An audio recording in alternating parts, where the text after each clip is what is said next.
الحمد لله رب العالمين والصلاة والسلام على المبعوث رحمة للعالمين محمد بن عبد الله صلى الله عليه وسلم وعلى بقية الصحابة والتابعين رضوان الله تعالى عليهم أجمعين.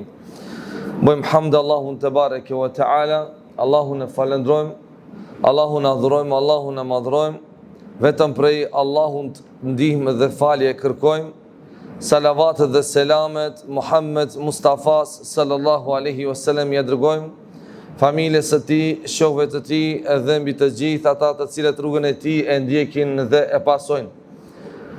Lutim Allahun fuqiplot që zemrat të na i pastron, në rrugën e drejtë të na drejton, të na udhëzon, me dituri të dobishme të na furnizon, prindërit tanë magfiret e rahmet i bën, të vdekurit tanë Allahu t'i mëshiron, dinin islam në rrugën e drejtë Allahu të udhëzon, të dobtit Allahu t'i forcon, të devijuarit Allahu t'i udhëzon, të vdekurit t'i mëshiron, të varfurit t'i pasuron, Jannatul Firdaus me Muhammedin sallallahu alaihi wasallam të na takon të na bashkon.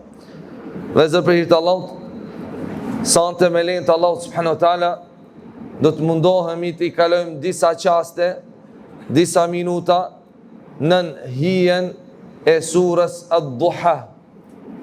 Do me thënja, kuptimi i kësaj sureje që shumica e keni mësuar përmendesh, e lexoni dhe ju me këtë sure Allahun ibadet e bëni.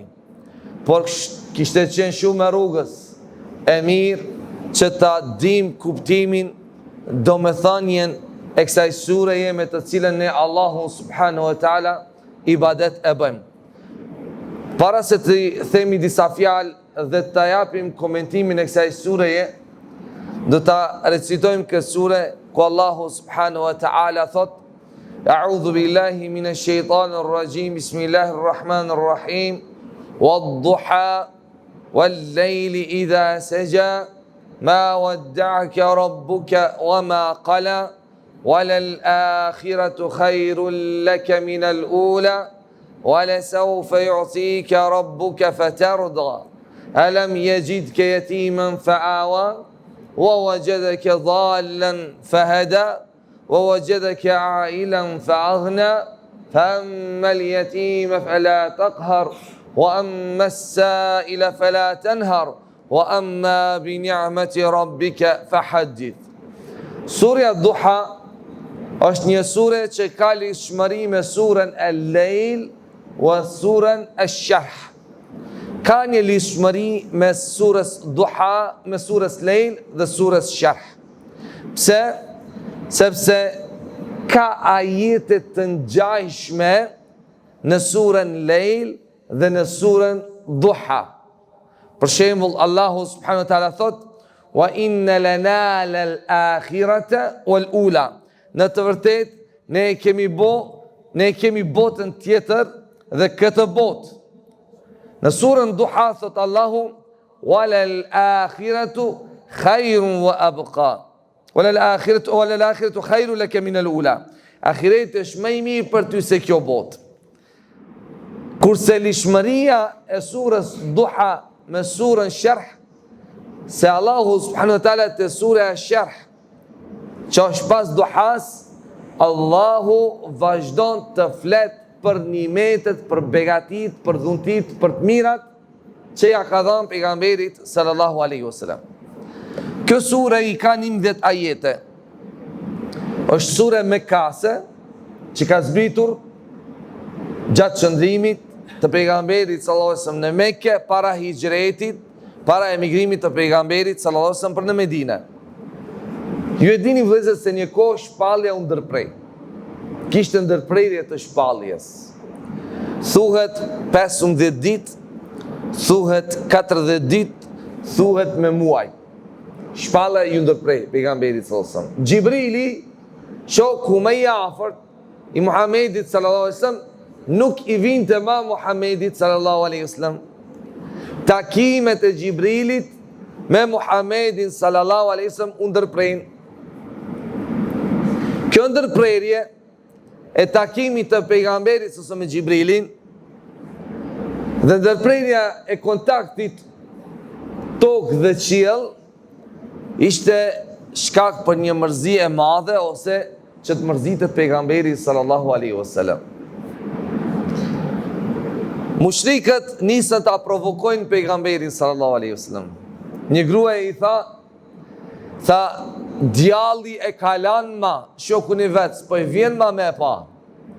E kishte për qëllim për Gjibrilin.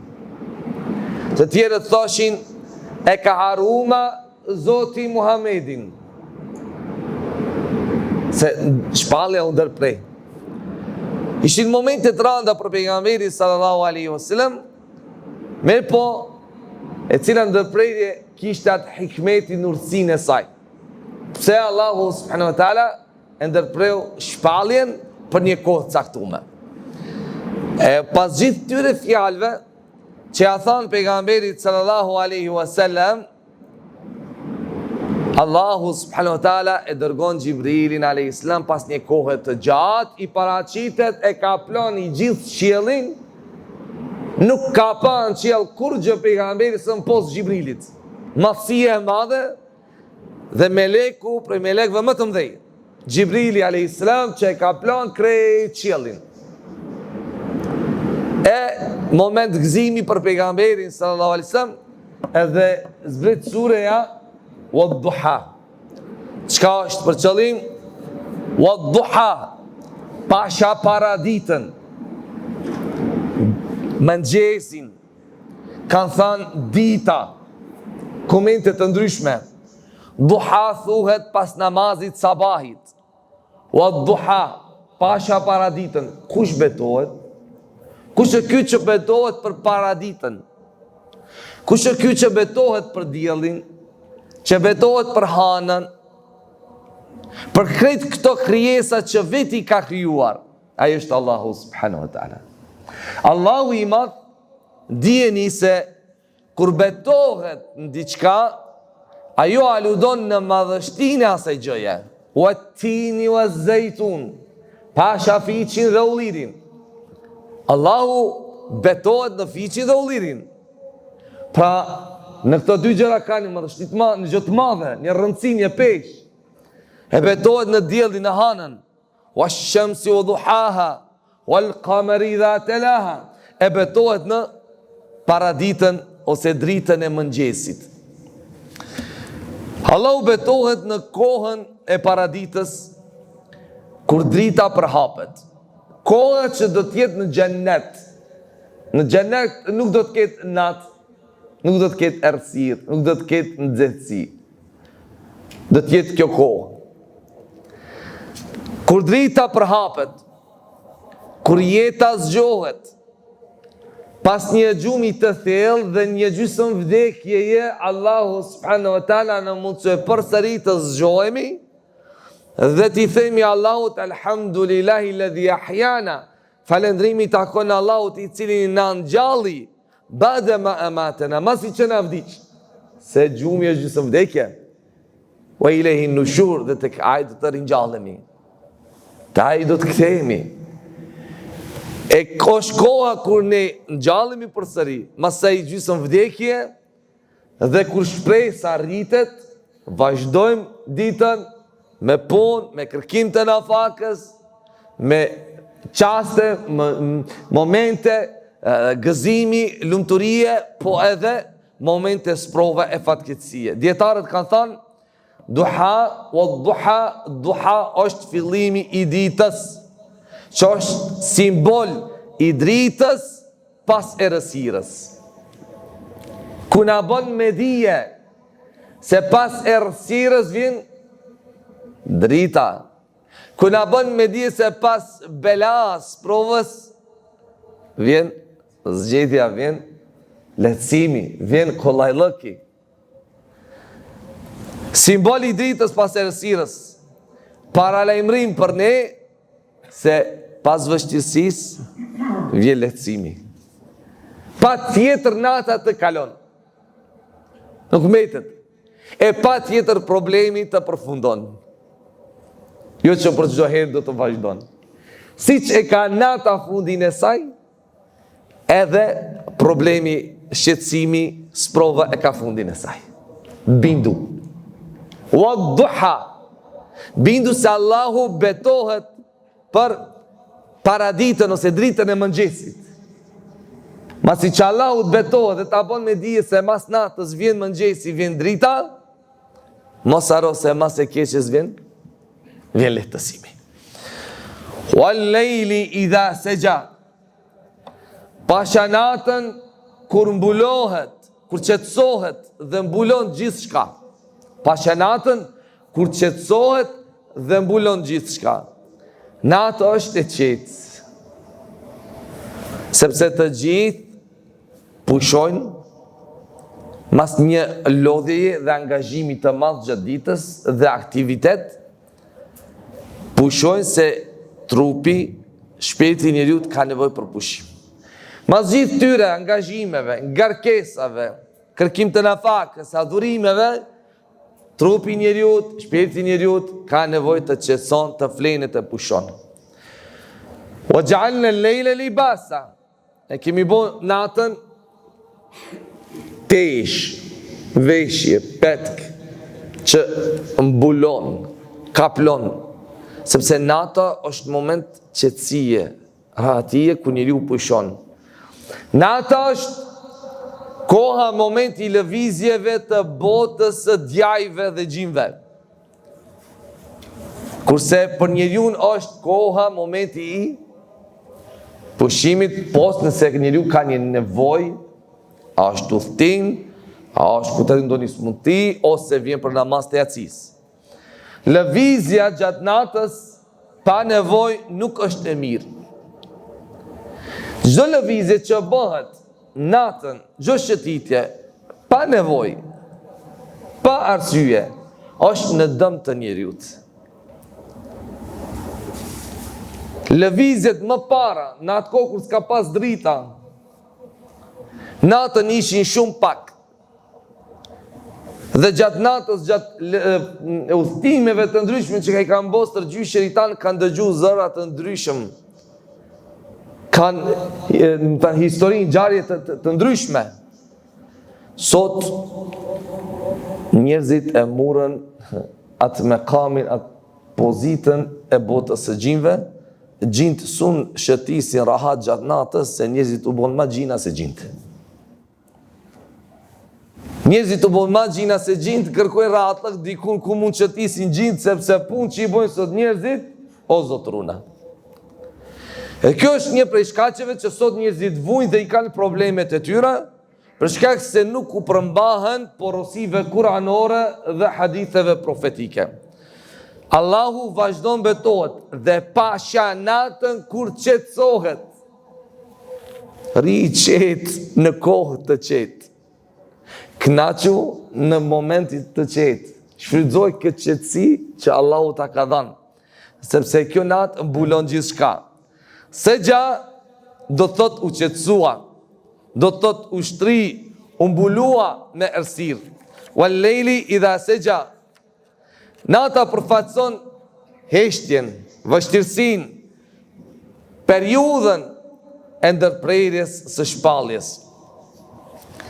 Ashtu si nata pasohet nga dita, edhe sprova pasohet nga ndihma e Allahut. O Muhammed, shpallja u ndal. Pa ai se mas natës vjen mëngjesi.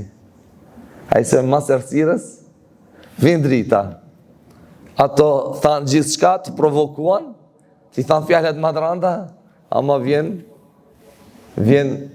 fitoria dhe vjen përsëri kontakti ose vazhdimshmëria e kontaktit tokës me qiell. Wal lejli idha seja ma wadda'aka rabbuka wa ma qala. Zoti yt nuk të ka braktisur. Sa ta i thanë, e ka braktisur Zoti Muhammedin, e ka lanë, e ka harru, e urrejnë, nuk e donë ma. Kështu thanë. Pse se u ndërprej shpallja. Ma wadda'aka rabbuka wa ma qala. Nuk të ka braktisur Zoti yt dhe nuk të ka urryer. Ai është i cili të donë dhe ty ai të ka përgatitur për një mesazh. I cili mesazh duhet të çohet deri në fund. Allahu nuk të ka lanë. Është një mohim absolut. Nuk të ka urryer. mohim emocional dhe shpirtëror. Pra kjo ajet rrëzon fjalët e idhujtarëve mushrikëve që ja thanë pejgamberit sallallahu alaihi wasallam. Kjo ajet forcon zemrën e Muhammedit sallallahu alaihi wasallam. Para mendoni pas asaj periudhe kohore që u ndërprej shpallja dhe vetë Allahu i thot Muhammedit: ma wadda'aka rabbuka wa ma qala. Nuk të ka lanë, nuk të ka braktisur ty Zoti yt dhe nuk të urren. Allahu subhanahu wa taala forcoi ala ma shumë zemrën e Muhammedit sallallahu alaihi wasallam. Në moment ku nina ka plon një sprov, një bela, një fatkeqësi, se mesazhi i kësaj sureje post që tregon ngjarjen e Muhammedit sallallahu alaihi wasallam, një pjesë të historikut të pejgamberit sallallahu alaihi wasallam, po na jep një mesazh neve se çka do që të ndodhe, me çfarë do sprovë që të sprovohesh. Mos haro se Zoti yt nuk të braktis. Mos haro se Zoti yt nuk të haron.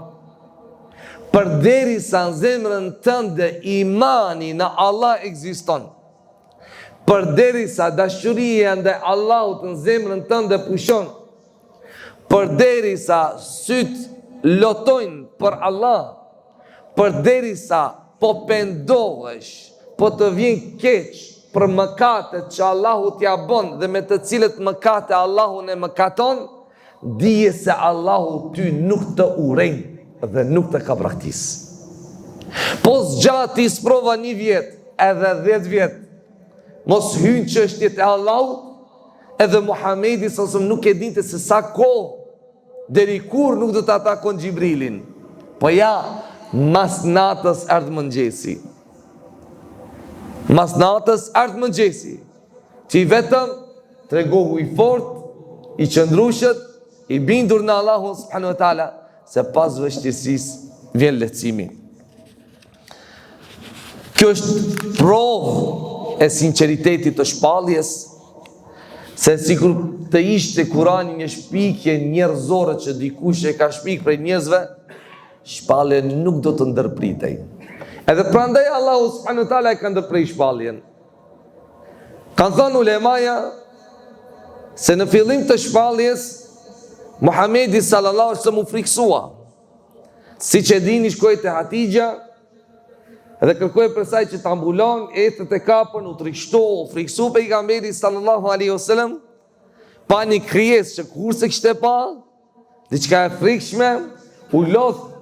Edhe thonë dietarët, për këtë shkak edhe Allahu subhanahu wa taala bëri një ndërprerje që zemra e Muhamedit sallallahu alaihi wasallam të pushon. E përsëri pastaj me misionin të vazhdon.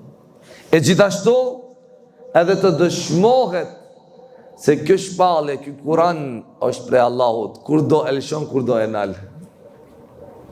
Kur do e lëshon, kur do e nal. Të ishte prej ndonjë njeriu ai do të vazhdonte.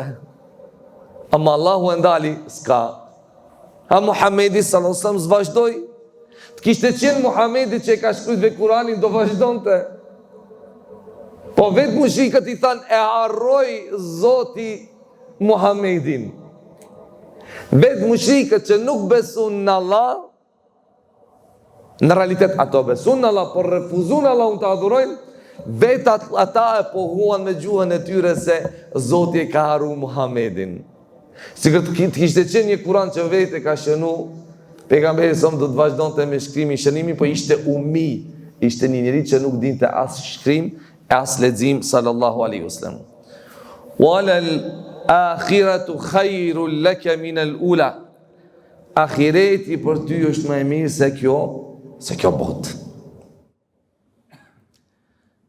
Jo vetëm për Muhammedin sallallahu alaihi wasallam, po për çdo njeri që don veten ta shpëton, për dënimit të Allahut të shpëton. Walal akhiratu khairul laka min al-ula. Akhireti për një është shumë më e mirë se kjo botë. Kjo botë është kalimtare. Kjo botë një ditë do të merr fundin e saj. Po sa për njerëzve kanë përfundu dhe janë varros dhe shtrati i tyre është dheu dhe janë haru. Sepse kjo botë është kalimtare.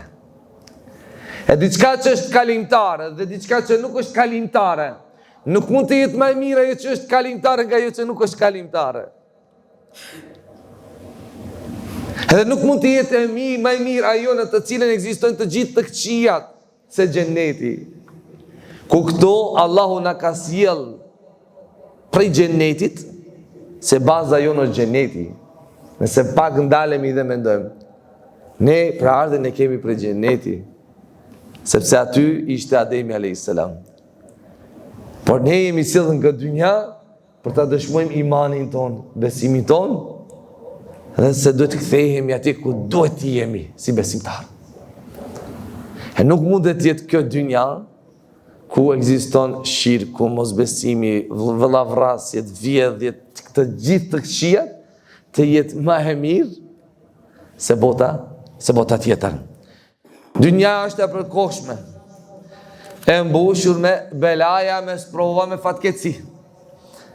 Ahireti është i përhershëm, me plot shpërblim dhe nderim.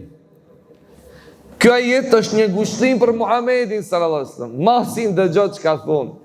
Mos u avëndo veshin. Se për ty ahireti është më i mirë se kjo botë. E ngushëllon Allahu pejgamberin. Po është një ngushëllim, ajet ngushëllues për të gjithë ne. Vitet shkojnë.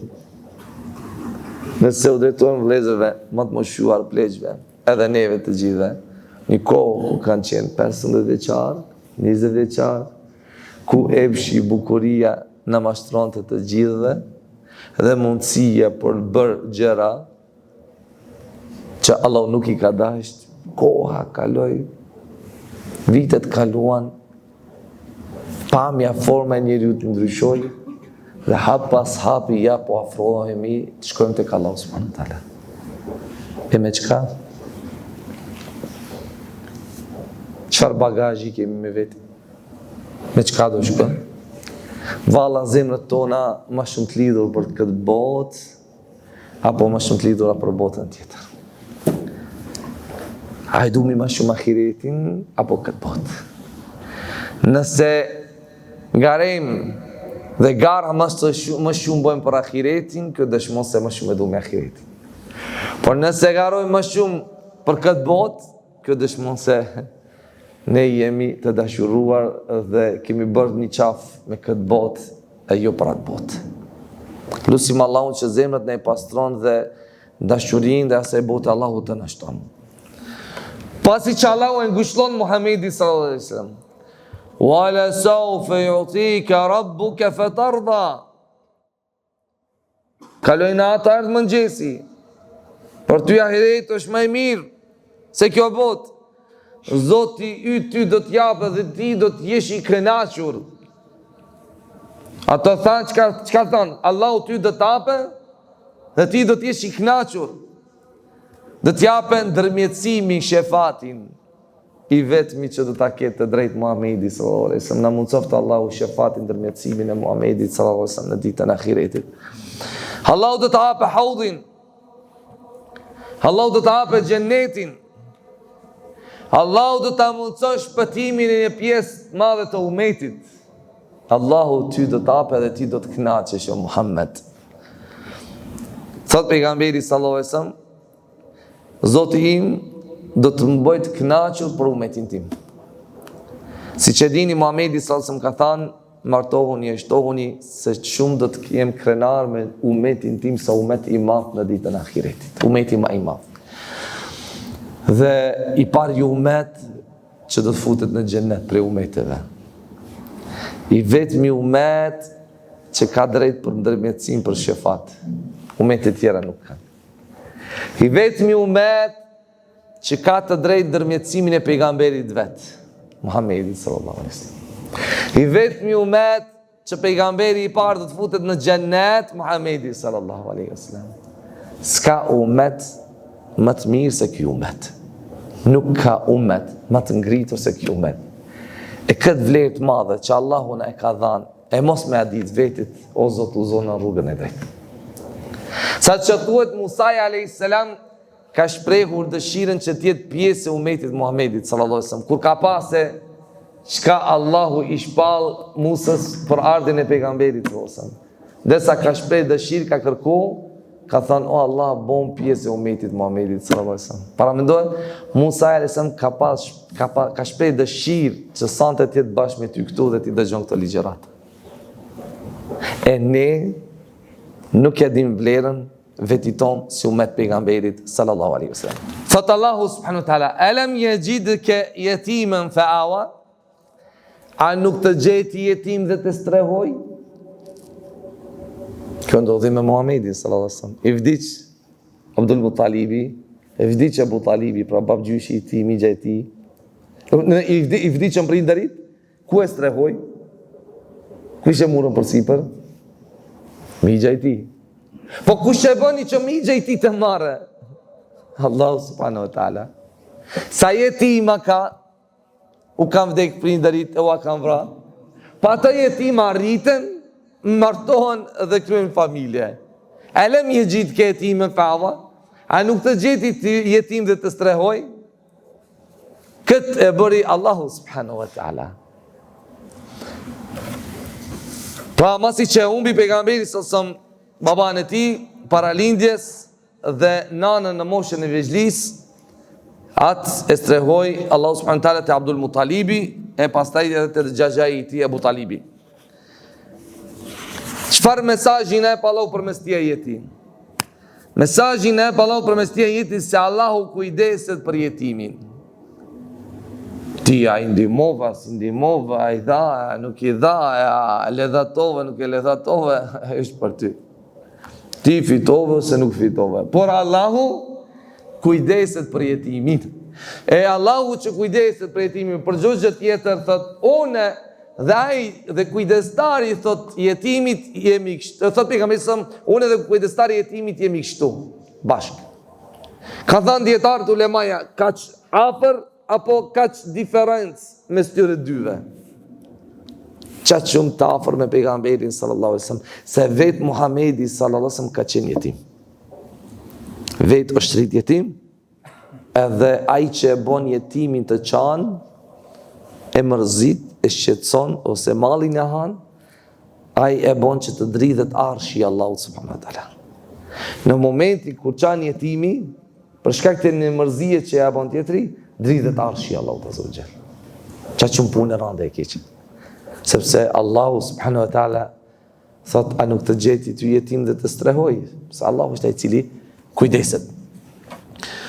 Wa wajadaka dhallan fahada, të gjeti i pauzuar dhe të uzoj, nuk e njihte shpalljen, nuk ishte i keq Muhamedi sësën para shpalljes, jo i devijuar që pinte alkoholese, por s'kishte shpallje. Ala, kur pejgamberi s'ka dhuru dikë tjetër, kur nuk ka konsumuar alkohol, por s'kishte shpallje, nuk e njihte ligjin hynor të Allahut subhanahu wa ta'ala. E Allahu e uzoj me profetësi, me Kur'an, me këtë dritë. Alam yajidka yatiman fa'awa wa wajadaka dhallan fahada? A nuk ishim të devijuar një ditë e pastaj Allahu na uzoj?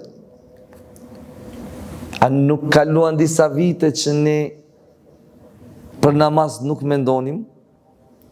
E asë që Allahu ne kujtonin, e asë që pre Allahu të friksoheshim, mas gjitha tyre gjynahave, mëkateve, Allahu subhanahu wa ta'ala sjell udhëzimin dhe na uzon.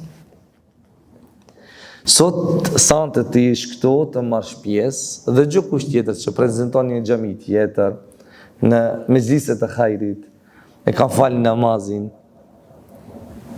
kjo është një begati. Kjo është një nimet që nuk mund të krahasohet me diçka tjetër. Që një ditë nuk kemi qenë, ose nuk ke qenë, e ja sot falesh. Sot Allahun e kujton, sot Allahun e don, sot Allahun e madhron. Ja din vlerën dinit të Allahut, besimit pastër. Ja din vlerën bindjes që Allahu ta ka falë zemrën tënde, që kende Allahut subhanahu wa ta'ala. Wajadaka ailan fa'aghna, të gjeti të varfër e të pasuroj, i të gjeti jetim të strehoj, të gjeti i devijuar të udhëzoj, të gjeti i varfër të pasuroj. Që sot ti kemi të gjithë të kushte, të jetoj me gjithë të mira, ti gëzojmë gjithë të bekati një mete, po këto nuk edhe kështu. Po i madhi Allah është ai cili na i dha. Që një ditë s'kemi pas, sot kemi shumë gjëra. Pa duhet haruar? A duhet harojmë se piku e erdhën këto dhe kush na i fali, kush na i dha? A harojmë se për 1 minutë Allahu mund na e marrë të gjithë ato çka na i ka falë, çka na i ka dhënë? Wallahi, për 1 minutë i hub krejt. Në fillim mund të ta marrë shëndetin, paralizë. Me lëviz më që, smuj. Diagnostifikohesh me paralizë totale. Çfarë fajde më aty pasurie, çfarë fajde më aty shoqëria, çfarë fajde më aty kush? Mundesh ta hupish pasurinë edhe në mënyra tjera të ndryshme. E mas gjithas e varfërije, vështirësie, e veçënisht agjilerët të moshuarit që kanë kaluar, kanë pa ala më rand, e më para, çfarë jetë kanë jetuar të parët tonë, pa dhe ne diçka kemi pa, e subhanallah, sot gjithë mirat, s'ka gjë që na mungon be. Ha mund të me diçka na mungon? Ndalu pak edhe me do. Po çka mund të thosh mu mungon?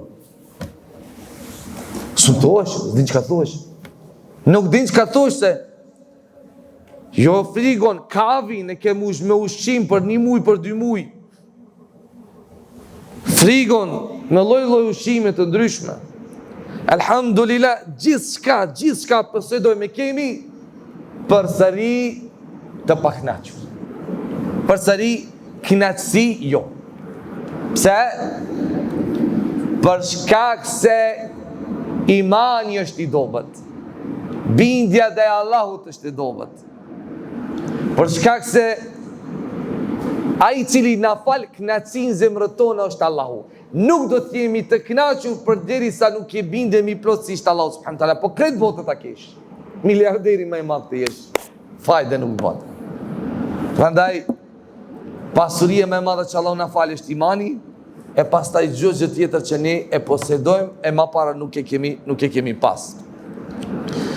Si Allahu e pasuroi pejgamberin sallallahu alaihi wasallam me pasurinë e Hatijes radiallahu anha, me një tregti të ndershme, ishte tregtare dhe pejgamberi sallallahu alaihi wasallam e pasuroi me një begati shpirtërore.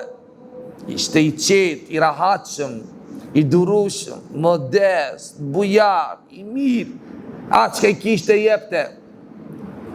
kishte jepte. Për vetën s'kishte çka të hanë pejgamberi sa 3 ditë nuk kishte çka të hanë pejgamberi sallallahu alaihi wasallam. 3 ditë s'kishte çka të fusë në gojën e tij. Edhe ju mundsua pejgamber pasanik apo pejgamber fukara. E zgjodhi pejgamberi se son pejgamber fukara. E jo vrapim mas pasurisë. Edhe pse sikur Allahu t'i kishte thënë Allah mi bë kodrat, mi shëndro kodrat në ar, Allah do t'ja shëndronte kodrat në ar. Por fukaraja besimtar, që kemi fukara besimtar e fukara me ndje madh. Fukara, po besimtar, iman li, është shumë i dashur të Allah subhanahu taala. Ama edhe fukara me ndje madh është shumë i keq e urrejtur tek Allahu subhanahu taala.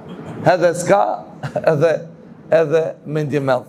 Po para mendoj sikur të ketë çka ishte von. Si do të ishte ai? Fa amma al-yatima fala taqhar. Sa për jetimin mos e shtyp. Mos e shtyp jetimin. Mos u sill keq me jetimin. Mos e nënçmo, mos e pështro jetimin, sepse vetë Muhamedi sallallahu alaihi wasallam ishte vetë jetim. Pra o Muhammed, siç ishte jetim, dhe siç nuk dëshiron se dikush të nënçmon, të ofendon, të nënvlerëson, mos e bë atë edhe me të tjerët. Sot fëmijët e tu rriten me ty, po nesër mund të jenë jetima. Edhe nëse sot ti i ke trajton, ke sillesh me jetimat, me ata që kanë me të rrugve, o dhe s'ka kush kujdeset, mos haro se nesër mundet të ndodhet që dikush të sillet njëjtën mënyrë me vlladet. Prandaj jetimin mos e nënçmo, mos e shtyp, mos e rando. Wa amma as-sa'ila fala tanhar. Asa për lypsin mos e qorto. Mos i thuj fjalë të randa. Po në lodhën, po kërkojnë. Nuk të hek zemra, nuk do të japësh. Mos e qorto, mos e ofendo, mos i thuj fjalë të randa. Allahu dhasht, Allahu ndihmoft, Allahu ta lehtësoft, Allahu t'i hap rrugët e hajrit. Thuj fjalë të mira, mos e qorto. Se jo çdo lypës del nga qefi, por shumë prej tyre i kanë nxjerrë nevoja. Shumë prej tyre dikush i nxjerr që ta bëjnë atë. Andaj thoj fjalë të mira. Wa amma as-sa'ila fala tanhar. Qof kërkuesi i pasurisë, qof kërkuesi i dijes, pra fjalë e mirë, sjellje e butë. Nuk na lejohet të sillemi keq dhe të themi fjalë të randa. Wa amma bi ni'mati rabbika fahaddith, ajeti i fundit, dhe për begatit e Zotit tant trego, fol, flit. Begatia është Kurani, begatia është profecia e pejgamberit sallallahu alajhi wasallam, begatia është shëndeti, begatia është udhëzimi, begatia është tregtimi, pra me falindrim, me bindje, vepra të mira. Krejt ato që Allahu i ceku në fillim, ishe i devijuar të udhëzoj, ishe i jetim të strehoj, ishe i varfër të pasuroj. Mas krejt atyre, fol për të mirët e Allahut, trego për të mirët e Allahut, flitvu të tjerve për të mirët e Allahut. Si që them, a ishim be fukara? Po, ishim. A kimi be ta ashtam? Po pse Allahu në arron? A ishe be dje i smut? Po, a u shnoshe sot? Po, thebe alhamdulillah, pse Allahu në arron? A ishe dje i devjum? Allahu nuk e kujtonja, se ishte Allahu nuk i bine. Po sot a jena mazli? Po, thë alhamdulillah. Flit për të mirët e Allahut, përmendit mirët e Allahut. Kur dikush ka guximin, ka forcën që ti përmendë gjërat e këqija dhe të mburret me gjërat e këqija, flit morë ti tregohu tjerëve të mirët e Allahut, që Allahu t'i ka dhënë. Lutë Allahu subhanahu taala që Allahu të na begaton për gjenetlive, neve dhe juve Allahu të na bon. Pra me një mesazh vogël për këtësure, djeni se Allahu besimtari nuk e braktis. Djeni se Allahu besimtari nuk e braktis, nuk të haron, nuk të len. Po a ka njës që Allahu i haron? Ka njës që Allahu i len? Zullumqarët, njerëzit mizor që bëjnë keq, Allahu i len. Dvazhdojnë me të keqin e tyre. Ila yawmin tashkhasu fihi al-absar, deri në ditën kur të rrotullohen sytë atyre në momentin e vdekjes. Allahu djaron ata që Allahu sot e kanë harruar. Kur do dale para Allahu subhanahu wa taala a'ma i verbër, qala rabbi lima hashartani a'ma wa qad kuntu basira. Do thot Allah, pse ti më rringjallë i verbër kur unë isha me sy? Shikoja në ahiret. Në ahiret, shikoja në dynja. E në ahiret nuk do të mundet të shikon. Allahu di thot, kedhalika atatka ayatuna fanisita. Ty të vinin argumentet tona, po ti bane kimse i haroje, i lenja anësh. Sa shkurgja, a i haroje, fe kedhalika leo me tusa, e ti sot do të harohesh. E Allahu besimtari nuk e haron. Allahu besimtari nuk e braktis. Dhe pas vështirësisë vjen lehtësimi. Dhe ahireti është më i mirë dhe më i vlefshëm se kjo dynja, se kjo botë. Të kujdesemi mirë për jetimin, për jetimat, për të varfërit. Ta falendrojmë Allahu subhanahu taala për çdo mirësi, për çdo begatime që na ka begatuar, dhe kur shpresa nuk duhet humbur. Allahu e bof që kjo sure të dëshmon për ne dhe ju kundra nesh në ditën e ahiretit. Kusë Allahu subhanahu wa taala që neve dhe juve me diturit të dobishme të na begaton, për gjenetlive neve dhe juve Allahu të na bon, gjenet të firdaus me Muhammedin sallallahu alaihi wasallam të na bashkon. Kusë Allahu subhanahu wa taala që çdo të sëmur Allahu ta shëron. Çdo të sëmur Allahu ta shëron, çdo të sëmur Allahu ta shëron, çdo të devijuar Allahu ta uzon. çdo të dobët Allahu ta forcon, e çdo të varfër Allahu ta pasuron. Wa akhiru dawanin alhamdulillahi rabbil alamin.